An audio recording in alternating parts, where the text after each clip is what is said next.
Hi, welcome back to John's Random Review, part 2, about the back of the van, about getting all the shelves done in my van, which is a Transit Connect L2, 2019 plate. So on the first video we talked about a little bit about the size of the van and what would suit you, and we went into how about the shelving. So in the first one we explained that I made the shelves myself because I found they work better with my tools and you get more space on the deck and it works out better for me. So we're going to talk about this side a little bit. Just a little recap. We're going to go in a bit. We're going to talk about this tube I've put in that carries the tube into the cab. So you can see the tube a little bit in here. If you look there, that's the tube. It does take a little bit of room up there. So this side's the same. It's the actual made out of plywood, the actual front of the shelves. So that's great, but actually, because when you're sliding stuff on, it doesn't catch on anything, and it looks really clean. I've got this same edging trim on it again. Edging trim on again. So we've got 3 shelves as well. The same again. We've got. Well, first of all, we've got these 2 pockets over the wheel arches, so we can put whatever you want. I've got gloves and all sorts of rags in there. I've got all sorts of stuff in there. I've got bloody look at that. Got a emergency spanner. Anyway, so that goes back in there. Yeah, got some safety ear defenders there. So first shelf, we've got clips. We've got solder fittings, and then we've got some bigger fittings here. This is the random stuff. We've got like all sorts of black iron stuff. We've got some big valves and stuff, but these little black containers. They're from B&Q. They're quite cool. They're quite good. They fit. I sort of got them first and made them fit the shelves, so they're quite cool. This second shelf is the Makita shelf. Now my radio's not here at the moment. My radio's at home. But I've got my Makita cordless light, and I've got my new Makita Hoover, which is cool, and my radio sits there. As you can see, I've done the cladding with this sort of like grey felt that you see in a lot of camper vans, and it's stretchy and you glue it on, and it stops when stuff moves about, it stops them moving about, and it stops them stuff rattling. So that's a bit over the top, but never mind. So up here we've got all my little bits and bobs, little flux and solder and Boss White and all sorts. That's my little shelf with all my little stuff, and that's my other roof rack that sits on the other side. Now when you buy these vans, they come with a really crappy light.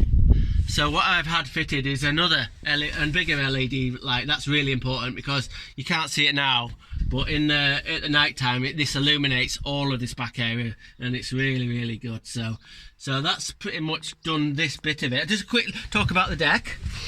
When I got this, it just had like a bit of a rubber mat on it. So what I've done is put 18mm plywood over the top of it, and then I've got this rubber checker plate that I've put on, and that's glued down. So this is an interesting thing. Some people would say, I don't want to put that because I can't slide anything in, which is true. If you try and slide something heavy in it will rip that.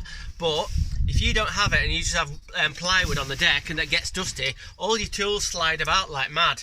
So I like the rubber stuff. You've got to place stuff, but the stuff doesn't move. So that's the first thing you do put down is 18mm ply, and then you build all the shelves around it. So what we're going to do, we're going to move on to the side door and we're going to talk about that. Okay, follow me. So, bring the camera around. Right. This is the sliding side door. Now a few people have complained about these vans, about the bulkhead. The bulkhead encroaches onto the area, the opening area, and you can see the bulkhead here. If you just look here, this is the bulkhead, and behind here is the seats of the van. Now this is the widest bit of the bulkhead where the headrest is, and the actual bulkhead comes back here at an angle, and it goes back around here at an angle. So there's a lot of space that doesn't get used. So what I've done is actually straightened it up. I've put a bit of this plywood straight down here. Oh bloody hell, I'll have to glue that back on. Anyway, the plywood straight down here, and I've used the space. So if you come in a minute, so what we've got in this space, there's a shelf behind here at the top. I've got all my waste pipe fittings there, 1.25 inch, 1.5 inch, 2 inch, all in bags, so I can take them out easily. So that's a nice little area there. I've got my little camping chair, so I can have a brew or whatever when I'm on a site and I don't want to sit on a bloody paint can or anything like that.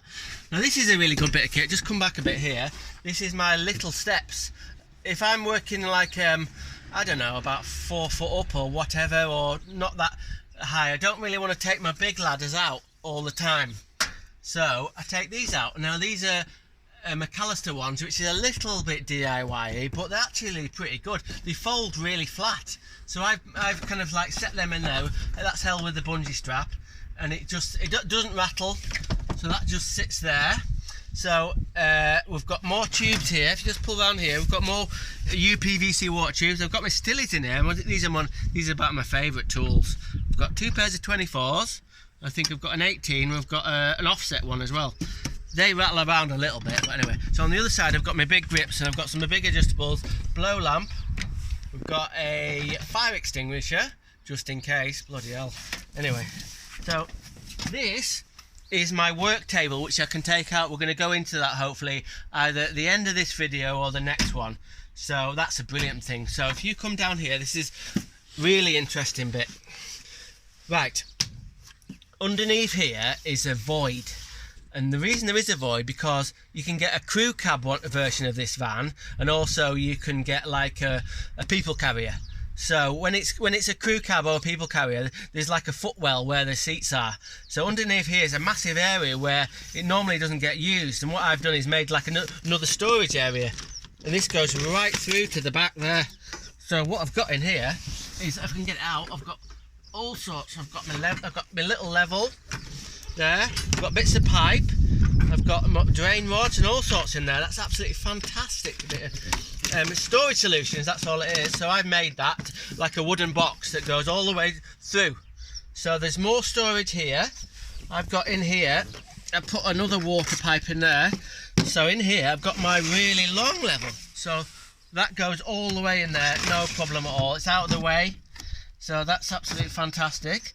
So then looking up, I've got, blooming heck, I've got more storage here. I've got another little one there. That's got my waste pipe in. That's got 1.5 inches, 1.25 inches and all sorts in that. Probably get some more in that one. So I've got drain bungs to hold them all in, because if not, they'll fly out. So I've got my drain bungs in there. This is a 4-inch soil pipe in here. So we'll take that bung out and see what's in this one. So we've got 54, 42, 35mm copper. Big stuff. Big commercial pipes in there. That's another bit storage bit. If you come around here, you can see the other end of the tube, the internal tube for getting the putting the copper pipe or the waste pipe through, so you don't have to have it on the roof. So it comes out through there, and you can see it follows through. Can you come through there into the cab? We'll go into where it comes to. So we'll do it now actually. If you put a bit of 3-meter pipe in, it comes through this area here, through here, and it comes into the cab here to about here. So when the pipe comes through, or whatever you want to put through, you can put some unis to it or whatever you want to put through. I haven't got anything in here because it'd encroach where the passenger bit is. So to stop stuff rattling around, I put like some cloth over here, so because it can damage this bit here. So if we go back into here a little bit, so just to check we haven't. Oh, if people are thinking why is that bit cut out, if you kind of come around here, there's like a handle if you get trapped in the van or something. So that's actually doesn't serve a purpose. That stops that handle's clashing on the side door. So I think we've covered nearly all of that. We're going to have a quick look in the cab, and if we've got time, we'll take that out and we'll have a look at that. So I'm going to go around to the other side, and we're going to go and talk about the cab. Right, here we are. These are great, these new cabs on the Transit Connect. I haven't got the Sync 4 screen, but never mind, it's still got all Bluetooth, and it's got phone connection, music connection, 6-speed box, and it's quite nice. It's a bit of a fussy cab. It's got lots of plastic and what, but I like it. Do you know what I mean? There's loads of room under the seats. So I've got all sorts of stuff under the seats. I've got hose pipes and all sorts under that seat. And then under the driver's seat I've got the same. I've got my screw box, and then behind the seat I've got all more power tools, and I've actually got the car jack under there as well. And if you just come in a little bit, there's another storage bit up there. Can you get that? That's where my coat is, and I've actually got more. I've got bags full of ball valves and stuff like that there. So that's got more storage, but they've got to be tucked in really well, because what happens is, you can imagine, you accelerate and they're going to fly and knock you on the head.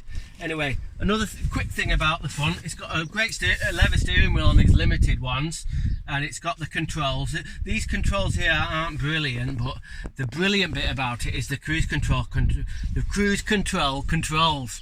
That was a bit of a tongue thing. Anyway, so the cruise control the cruise control controls are really good.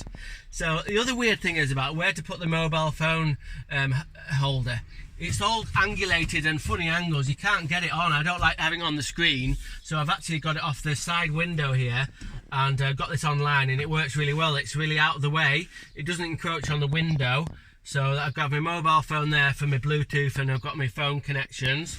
So it's a really nice cab. Like I said, when you're driving down the motorway, it's absolutely brilliant. Like a car, it's really quiet, and it's just, oh, it's fantastic. So what we're going to do, we're going to leave it for now.